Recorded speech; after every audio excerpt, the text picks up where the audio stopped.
Happy New Comic Book Day, guys. Yes, it's New Comic Book Day. I'm going to go into the comic book shop behind me, and I'm going to pick up those comic books, right? But I also have another problem here.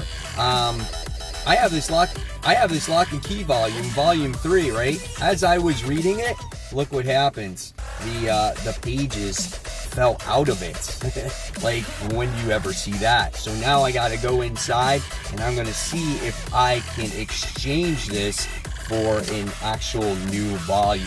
So stay tuned and see if I got another one.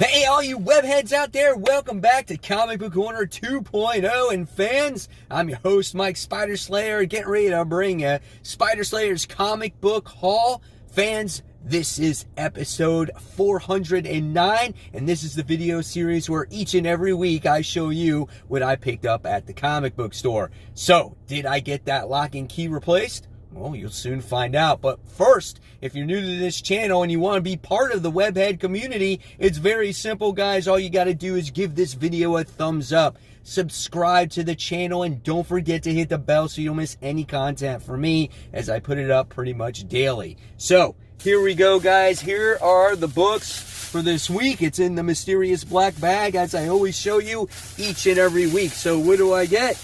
Oh, here we go. Here's some of the stuff that's inside. Bag is here on the seat next to my daughter's little pink unicorn. There we go. So, that kind of messed it up now because my comics were against the seat pretty good. All right, so the first thing that we're going to show you this week is the new Justice League issue. That's right, this is issue 40. Robert Venditti is now taking over the Justice League. So fans, this is a perfect jumping on point for you. I am hoping that Justice League is good once again, as I have not been reading it. I wasn't a fan of Scott Snyder's run, but here is the opening page to this book. The artwork is done by Doug Manicki. I can never say the dude's name if it's right, but it looks really good. Have no idea what the story's about. It's action heavy right from the get-go. So we'll see what Justice League issue 40 has to offer. All right, next we have The End, Captain America. You know, I thought the Captain Marvel one was pretty good, and I said, well, you know what? Why not pick up, you know, Captain America? If the Captain Marvel was good, then maybe this one might be good as well. So, and the funny thing is no shit, I had no idea this is the artist of this book. It is actually Eric Larson. So if you guys have followed my channel for a very long time, I fell in love with Larson's artwork on the Amazing Spider-Man comic book, okay? And I loved it. Now, he's doing Captain America The End, and this is just by chance, because I wasn't going to get this, but it's totally Larson's artwork. Now, his artwork is a little bit different today as it was in the past. But, yeah, this gets me interested in seeing what this book is about, because I can get by the artwork even if people think it's not great. But, yeah, it was so much better back in the day when he did Spider-Man. But that's the shit right there. Totally excited about it now. That's great how it works out. XMen, Fantastic Four, issue 1, Zdarsky. This is the next highly anticipated book this week. I think this one could be really good. It's got Kitty Pryde in there and Franklin Richards. Kid Omega's in there. It's got the Cuckoos, Pyro. And so this is a story with a Fantastic Four teaming up or working with the mutants or whatnot. Pretty interesting introduction to this book. I kind of like it how the blues and the yellows actually go you know, together here. So that's really nice. And here we get to see some of the artwork, which looks really good as well. So I'm anxiously awaiting this book. I'm hoping that it's good. X-Men Fantastic Four, issue 1, guys. All right, next.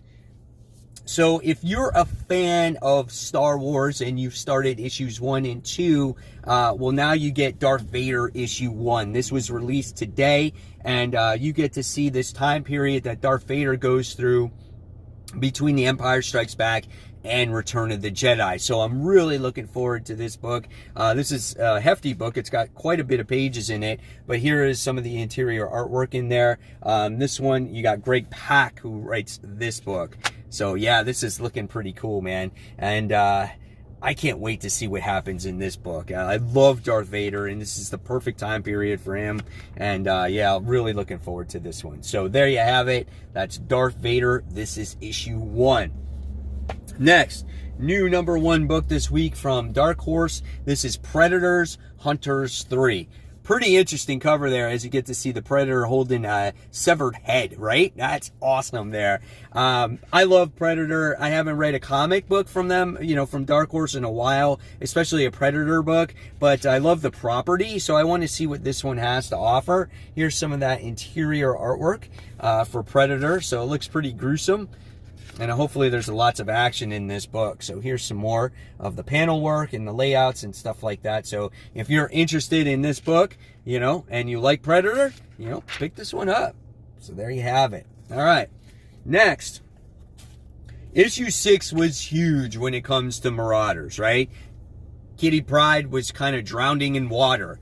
Well, in issue 7, do we get any storytelling of what happens to her in this book? I don't know. It doesn't look like it. It just does not look like it at all.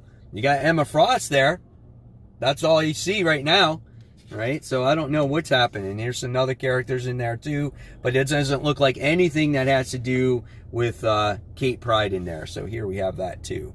So, yep, it looks like they're going to leave you hanging with that last cliffhanger, which is unfortunate because I really dug that cliffhanger, and it really raised the bar for me when it came to that book. So we'll see what happens here with issue 7. All right, next we have the Immortal Hulk. This is Great Power. So yeah, this one is written by Tom Taylor, which is currently writing Suicide Squad, which currently also wrote Deceased and Injustice. So yeah, this one is looking like this could be a lot of fun too, as you get to see which looks like Spiderman is the Hulk now. Like, how did he become this way? I don't know, but this looks like this could be a lot of fun here, and it looks like he's kind of fighting the Thing. So yeah, I'm looking forward to this one. This looks like a lot of fun, and sometimes this is what is so great about comics. Sometimes these one-shots can be a blast, and this is what really, helps you enjoy this hobby. So yeah, that's Immortal Hulk, Great Power, because you don't get so involved in all the heavy storytelling of all the other arcs. All right, so Doctor Doom, this is issue 5. Good book. Hasn't been maybe my favorite as of recent, but we get to see possibly Dr. Doom here. He's getting obsessed with being a greater person in this other universe, and he's trying to find that out. Like, how does he get to that point? And yeah, so we get to see some like puzzle pieces here of maybe his life in the future.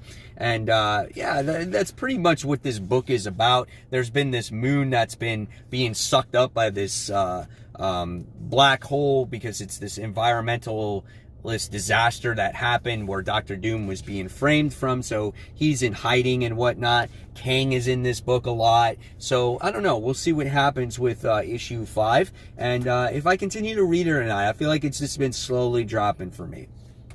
All right, next we have Black Cat. This is issue 9. So here we have Wolverine possibly making his appearance in here. I think Felicia's going to Madripoor, which I think could be cool. And I like the last issue of this because it had to deal with more of Felicia, and it had to deal with her mother and the relationship with her. So I think that's pretty cool. Here's some more of that interior artwork. I feel like the artwork has improved in this book now. And yeah, I'm actually starting to read it, where before I just collected it for the J. Scott Campbell covers. And there you do officially see Wolverine in here. So it'll be cool to see these two's interactions. So that's the Black Cat, issue 9.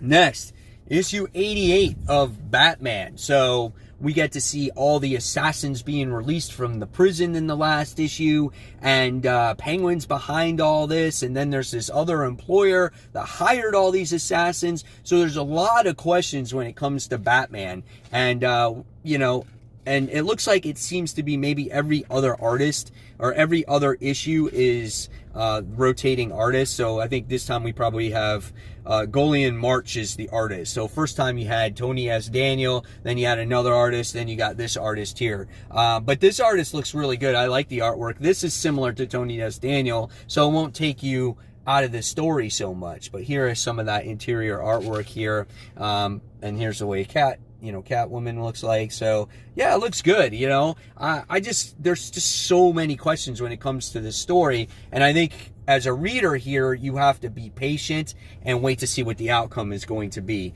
before we really judge it here. So this is Batman issue 88. I know Batman fans are tired of waiting for a really good Batman story when it comes to the main Batman book, because you've been waiting to get through Tom King's run this entire time.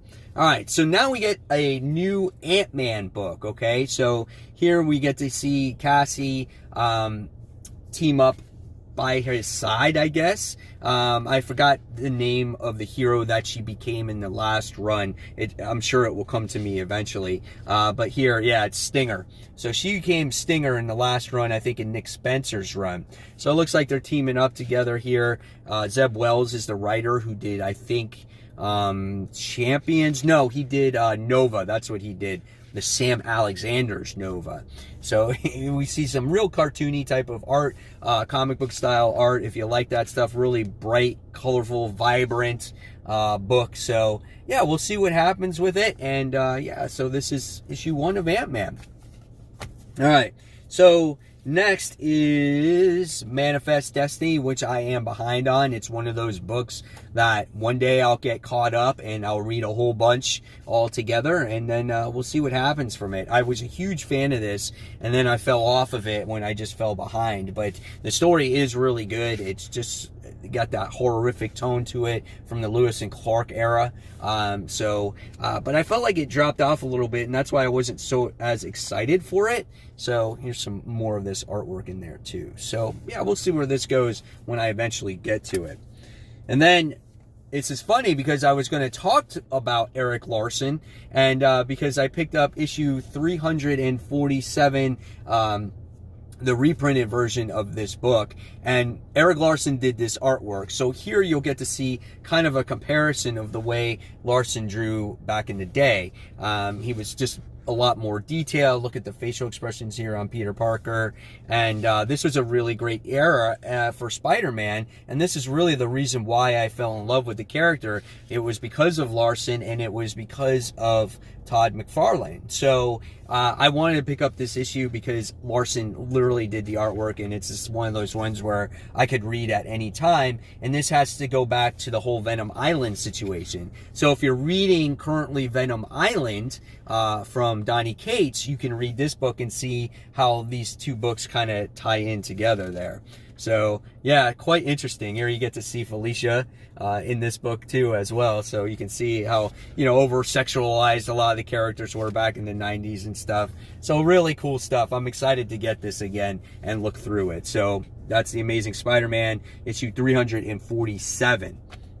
All right, and then next I wound up getting this cool Marvel and DC presents the Uncanny X-Men and the Teen Titans. This is a pretty cool book to have. They had it behind the counter, and I saw it. I paid $5 for it, and I was like, yeah, this is cool, man. I'm never going to find this again.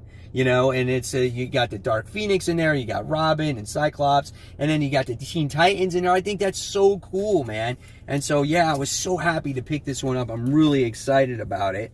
And then I wound up getting the Marvel previews. Not the Marvel previews, the previews book that comes with the DC and the Marvel previews. So we got this. Here's the other side of it with the Joker.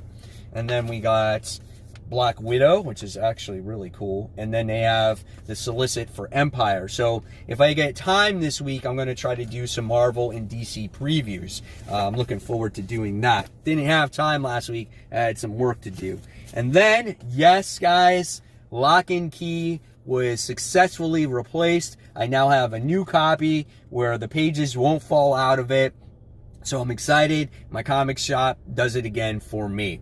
So There you guys have it. There is the haul for the week. Lots of cool stuff, lots of great books. Can't wait to dive into it. Stay tuned tomorrow on Thursday for After the Poll, which takes place probably in between 12:30 and 1:30, and hopefully you guys can join me as I talk about some of these books that I would have read, and if there's any recommendations that you want to put in the comments below, that's greatly appreciated. So guys, as always, thank you so much for watching Comic Book Corner 2.0. Webheads, you're the best, and I'll see you on the next video. Take care, fans. Bye.